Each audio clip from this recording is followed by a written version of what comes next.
What's up, everybody? I'm Jeremy from the world famous WeldTec Designs. And maybe we're not quite world famous yet, but our goal is to just conquer it everywhere and just have a fun, good old time doing it. So we have done a few podcasts for WeldTec Designs in the past, and my goal today was to come up here and do a podcast and talk about something that we've never talked about today, and that is going to be cats having sex.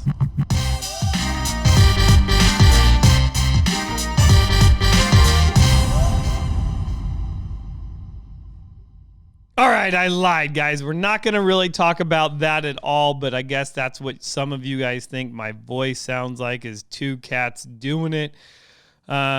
Unfortunately, I've never had the opportunity to witness any of that, so I can't tell you if that is true or not. So if it is true, comment below and let me know. But what I do really want to talk to you guys about is Class C RVs. And maybe we're going to even make this a little bit bigger and get into RVs in general.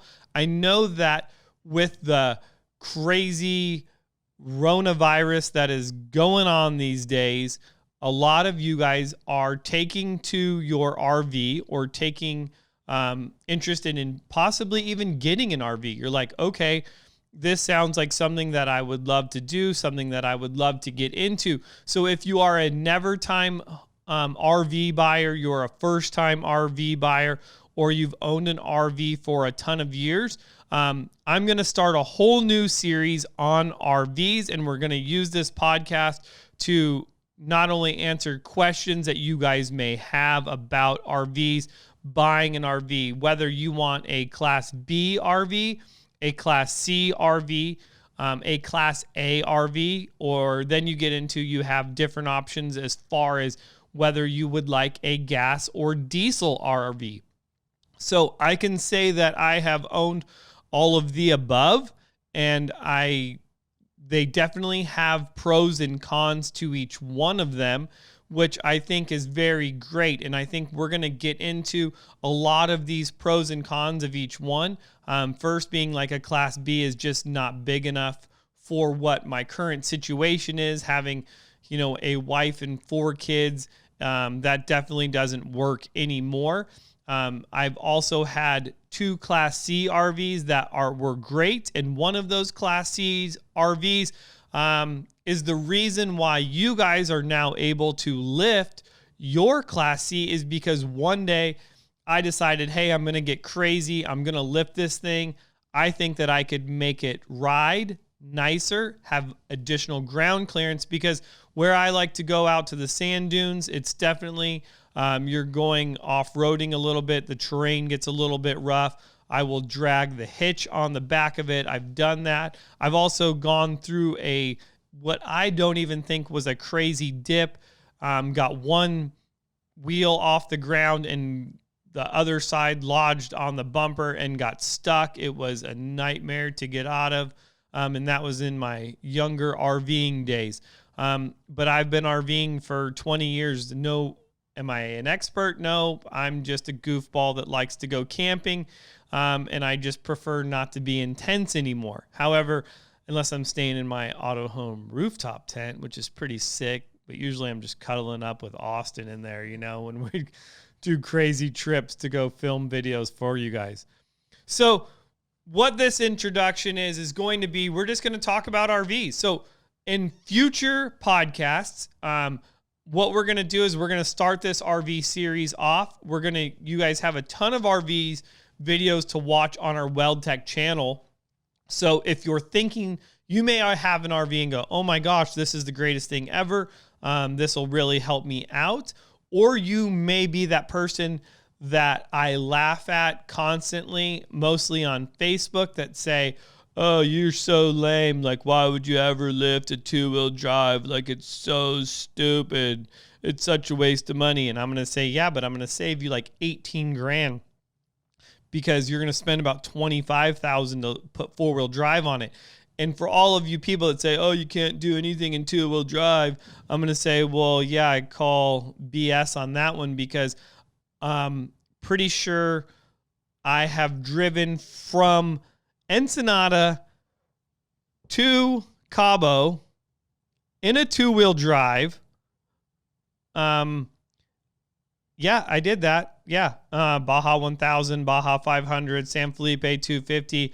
All of the cars that I have raced are 2-wheel drive, and we've made it. Now, have we gotten stuck? Yeah, I've gone through crazy silt beds, and it's like a wall of sand. And yes, I've gotten stuck, but did I get out? Yes. And then you're going to say, well, yeah, because it was some crazy built off-road car. Okay, yes, but no, because at the same time, I've raced a 9 car, which has like 2 inches of travel all the way around it. And you beat the crap out of yourself. Yes. Is it fun? Yes. But very little amount of travel, very little horsepower. Look at class 11 cars. Okay. If you don't know what I'm talking about, that is a stock Volkswagen Bug that has been racing the Baja 500 and Baja 1000 for 50 years. Probably not. Yeah, probably about that. Let's even say 40. Somebody let me know. When was the first time they raced a class 11 car? It's probably, it's been a long time, guys. And these guys make it all the time. So I'm going to have to say, first of all, it's going to come down to your driving ability that is going to get you stuck or not stuck. And even when I'm going to say I had my 7S truck, that had 12 inches of travel up front, 16 in the rear. Okay. The Baja Grocery Getter kit is like 10 inches in the front and 12 in the rear. So we're talking like a 2-inch difference in wheel travel between these two kits. And I will tell you, 100% the Baja Grocery Getter kit came from my old race truck. Like, that is where I was like, oh yeah, we could do this on a van. Let's do it. Why not? I'm silly. And that was the whole thing. If you watched, I think, the very first podcast where I talk a little bit about me, I talk about why I even lifted my van was to haul all my chase supplies. So I'm just letting you guys know that you can do a ton of stuff in 2-wheel drive. And for all of you people out there that are like, oh, no, you can't, or you've been told that you can't, we're going to start doing stuff in 2-wheel drives because my goal is to show you what you can do. I mean, I'm going to take an RV on the beach and be like, look, here, we're on the beach, 2-wheel drive.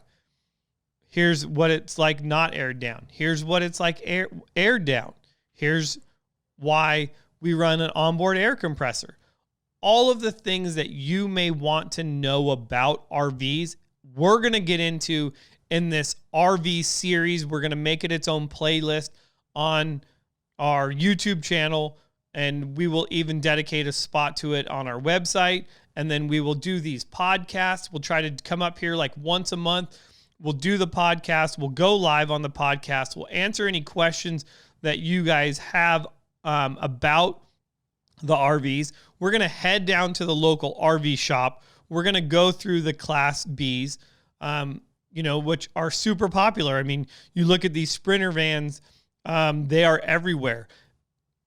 They're also $125,000, which to me is crazy. And that's where I'm going to rely on you guys to enlighten me on what you like about it. I get it. You can just park it in a normal parking spot. You can just do that. That's the plus in it. But I'm going to tell you, I just love the Class Cs. And we do a ton of these little Class C, these 24-footers. These things are amazing. They have a ton of room. They're going to sleep more than 2 people, and they all don't have Corona bathrooms, And if you don't know what I'm talking about, you're going to have to watch one of my videos to find out what a Corona bathroom is. So those are what are on most Class Bs. So I want to get into that. We're also going to get into Class A's, as I've been asked by a couple people if there are some things that we could do to improve the ride of their Class A. So we're going to get into that. And then we're also going to get into the bigger, and these are all typically on these A's, they are the gas. However, I have even noticed when you get into the bigger A's, like a diesel pusher, you will notice that I still think that there's some stuff that we could do in those as well. when it comes to shocks, that we could make those ride even better as well. So a ton of things that when I get to go and, test drive these things and get to ride in different RVs, I am noticing. And my thing is, though, is it something that you guys feel that you have enough problem with that you would be interested in improving it? I know the biggest thing, everybody, because we get them on every single one, and I need to get super in depth and do a video just on airbags, and just the pros and cons of them.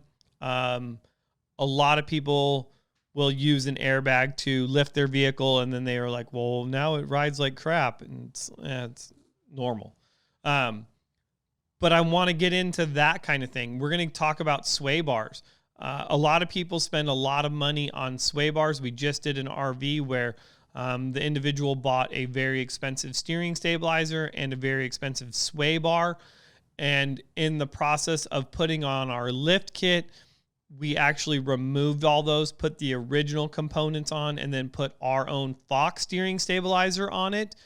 And myself, I definitely thought it was better.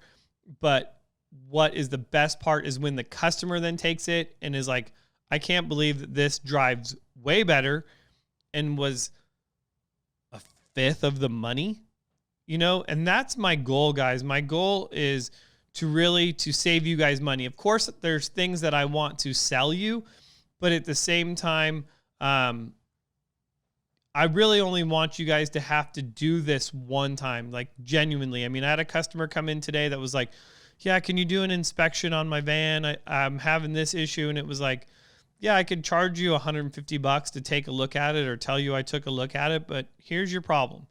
And it was very easily fixed and done. And it's like, that's my goal.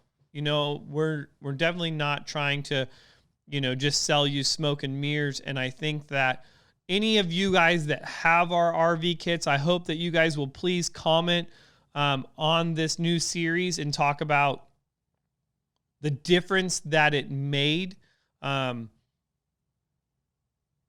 driving. I mean, the customer we just finished yesterday, he was telling me he was two hands white knuckle the whole way here. And, on his road trip home, it was like, man, one, now he's like, I can drive it with one hand. I do have another customer that called me and was like, and he only got to Arizona, and he called and was just like, I have to tell you, this thing was awesome. So I hope all of you guys, if not, I'm just going to have to call you guys on the phone. We're going to just straight up be like, all right, so you have an RV kit. Tell me what you think. We'll get them on the podcast. And then maybe you guys can even ask them questions, because I don't want this to be one-sided. I know that you guys will be super stoked on the products that we do make, but back to what my whole thing is if you are new to RVs, though, and looking for your very first RV, let us also help you out, kind of get you in the right direction, show you a bunch of different floor plans, all these things, because these are definitely a big investment. And when you do that big investment, we want to make sure that you get the right one. And then once you have it, obviously you're going to use all of our cool stuff, like our new bumper that's going to be coming out for it. Yeah, it's super awesome. Maybe it's just me. Maybe I'm the only one that'll want it. But yeah, guys, so RVs. What are we going to have to name this thing? We don't know if we want to just name it RV or RV. We'll have to come up with a fun name. But I just wanted, this is an introduction, and it's probably a long one. Damn it, it's 14 minutes of just me talking about rambling RVs. All right, so I'm going to put this thing to an end. Wait. If you guys haven't heard that before, that's Caden laughing. That just puts a smile on my face every time I hear it. But guys, our new series, all about RVs. Maybe we'll just call it that, all about RVs. Keep it simple, stupid.